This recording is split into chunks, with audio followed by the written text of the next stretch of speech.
कि इस वीडियो में आपसे सारी बात करूंगा कि आखिर महम कांड था क्या और अब लगभग 26-27 साल बाद उस महम कांड की बात फिर क्यों सामने आई, क्यों आखिर परिवार के अंदर इस प्रकार के विवाद हैं, आपसे सारी बात करेंगे। महत्वपूर्ण बात यह है कि जननायक जनता पार्टी की तरफ से लीगल नोटिस भेजा गया है करण सिंह चौटाला को और कहा गया है कि आप अपने वीडियोज को सोशल मीडिया से हटाएं और माफीनामा पेश करें।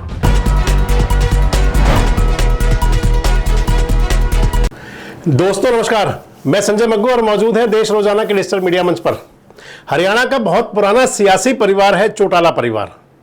हरियाणा की राजनीति में बहुत बड़ी धमक रखने वाला परिवार रहा है चौटाला परिवार।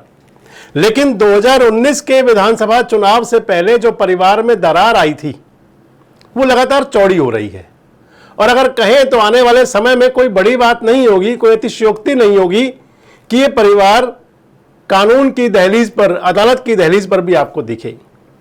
दरअसल अभी हाल ही में जननायक जनता पार्टी के प्रदेश के प्रवक्ता हैं, पेशे से अधिवक्ता हैं, वकील हैं, उन्होंने इंडियन नेशनल लोकदल के नेता अभय सिंह चौटाला के बेटे करण सिंह चौटाला को एक लीगल नोटिस जारी किया है और उस लीगल नोटिस में कहा है कि आपने जननायक जनता पार्टी के नेता डॉक्टर अजय सिंह चौटाला के बारे में जो बातें कही हैं उनका कोई तथ्य नहीं है।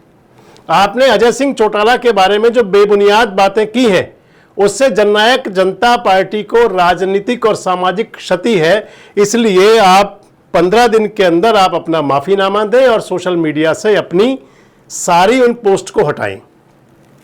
अब कहेंगे आपकी मामला था क्या? दरअसल करण सिंह चौटाला अभय सिंह चौटाला के बेटे हैं, जिला परिषद के चेयरमैन भी रहे हैं।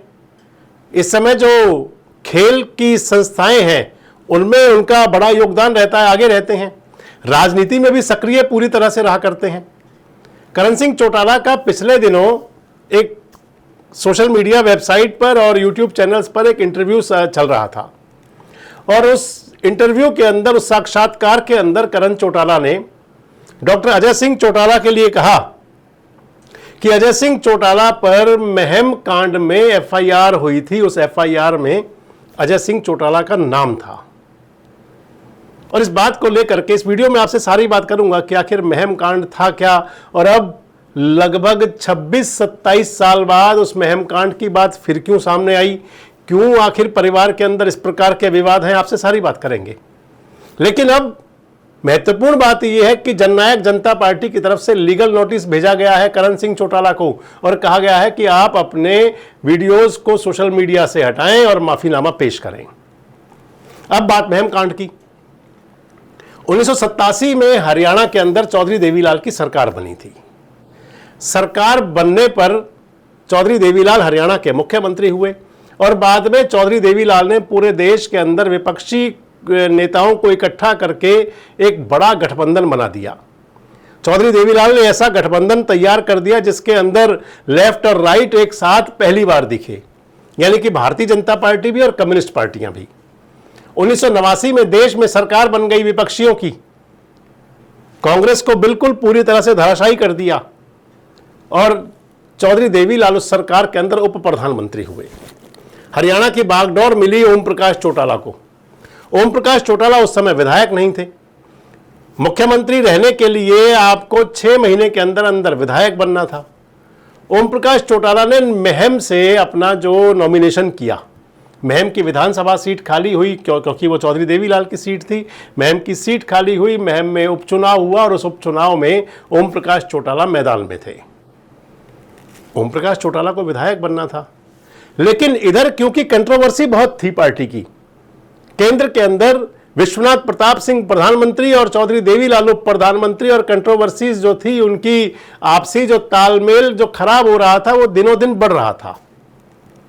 ओम प्रकाश चौटाला को एमएलए बनना था, लेकिन इधर महम के अंदर जो चुनावी माहौल बन गया था बड़ा, वो एक तरह से कहें तो बड़ा संगीन सा और बड़ा पेचीदा सा हो गया था।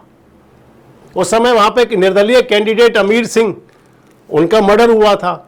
वहां पर एक थानेदार का, एसएचओ का मर्डर हुआ था और कई उसके अंदर एक प्रकार से कहें कि वो खूनी चुनाव बन गया था और वो चुनाव भारत के लोकतंत्र के अंदर आज तक अंकित है कि किस प्रकार से उस चुनाव में जो भी हालात बने, जो भी स्थिति हुई और उस इलेक्शन ने यानी कि महम के उस चुनाव ने चौधरी देवीलाल परिवार, चौधरी ओम प्रकाश चौटाला परिवार को बड़ी क्षति पहुंचाई थी।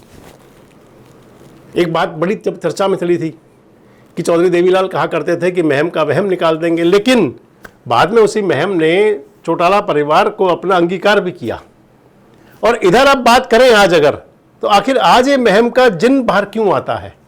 हालांकि महम का जो जिन है, महम चुनाव की जो बातें थी वो हमेशा राजनीति में रहेंगी, मैंने आपको पहले ही कहा। लेकिन अब क्योंकि परिवार के अंदर इतने ज्यादा कंट्रोवर्सी हैं, परिवार में इतना बड़ा अलगाव आ चुका है, न केवल राजनीतिक बल्कि सामाजिक तौर पर भी, और कुछ इसी के कड़ी के अंदर कह सकते हैं कि करण सिंह चौटाला का वो बयान जिसमें उन्होंने कहा कि महम के मामले में जो एफआईआर दर्ज हुई थी उसमें अजय सिंह चौटाला का नाम था और अब उनको लीगल नोटिस दिया गया। हालांकि महम के मामले की अगर बात करें, जो महम के अंदर जो उस समय हुआ था, जो आज से लगभग 50 साल पुराने लोग हैं जो राजनीति को नज़दीक से देखते समझते रहे होंगे, उनको वो सारी बातें एक पिक्चर की तरह ताज़ा हो जाएंगी फिर से। लेकिन ये जरूर था कि महम के मामले ने, महम के चुनाव ने, हालांकि बाद में ओम प्रकाश चौटाला जी दड़वा कला से विधायक भी बने, लेकिन वो सरकार नहीं चल पाई थी और 1991 में मात्र 4 साल पूरे होने पर, 4 साल भी पूरे नहीं हुए थे, सरकार गिर गई थी हरियाणा की। और उसके बाद में यानी कि 1991 पूरा जो सरकार, उसका खामियाजा भुगतना पड़ा था महम कांड का भी एक बहुत बड़ा पूरे हरियाणा के अंदर। लेकिन अब जबकि सब भूल चुके हैं, तो आखिर क्यों चौटाला परिवार ही उस महम की घटना को, महम के मामले को याद कर रहा है, ताज़ा कर रहा है? आखिर ऐसी कौन सी परिवार के अंदर ऐसी क्या स्थिति है कि जिसको लेकर के गड़े मुर्दे उखाड़े जा रहे हैं? और क्या जो लीगल नोटिस दिया गया है जननायक जनता पार्टी की तरफ से, इसका कौन सा आधार है और आगे जाकर के लड़ाई कहां तक और बढ़ेगी? कमेंट्स बॉक्स में अपनी बात जरूर बताएं। जुड़े रहें हमारे साथ, देखते रहें देश रोजाना। हमारे साथ जुड़े रहने के लिए सब्सक्राइब करें देश रोजाना के YouTube चैनल को और नई वीडियो की नोटिफिकेशन पाने के लिए बेल आइकन जरूर दबाएं। अगर आप ये वीडियो Facebook या Instagram पर देख रहे हैं तो पेज को लाइक और फॉलो जरूर करें और ज्यादा से ज्यादा शेयर करें।